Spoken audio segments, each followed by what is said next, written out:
خبر شامل کرتے ہیں ڈیرہ غازی خان سے۔ بیورو چیف ملک مجاہد حسین ثاقب کی ڈیرہ غازی خان میں 5 روز سے ویسٹ مینجمنٹ کے ڈرائیوروں نے دھرنا دیا ہوا تھا۔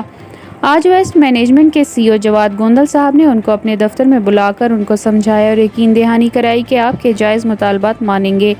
لیکن ڈیرہ غازی خان کی صفائی کے حوالے سے کوئی سمجھوتہ نہیں ہوگا، اور ہدایت دی کہ اپنا کام ایمانداری سے سر انجام دیں۔ اس موقع پر بشیر وڈانی اور فکسڈ ٹیم ڈیرہ غازی خان کی موجود تھی۔ سارے کا سارا اس کے اندر لکھیں گے، آپ لوگ افسران ہیں، آپ کا بندہ نہیں مانتا، ٹھیک ہے، آپ لکھتے جائیں، ہم ان کو بلا کے ان کے سامنے پہلے دن کہا تھا پوری قانونی کارروائی کریں گے۔ میری بات سمجھ، موبائل بھی آپ نے نہیں چھوڑنا، موبائل ہی ہمیں کلیئر کرتے ہیں، بچہ دیں گے اس بچے میں سے آپ دیکھ لیجیے گا، نہیں کرنا ہے، یہ کون سی بات ہے؟ ان کا پرسنل ڈیٹا ہے، انہیں موبائل کٹوا کے گھر کے پکچر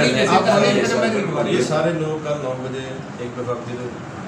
توفیق بیچارہ ساری رات پریشان ہے، حنیف نے کھوا دیا، اس کی بچی کا مسئلہ ہے، اس کی بچی بھی ساری یاد جا کر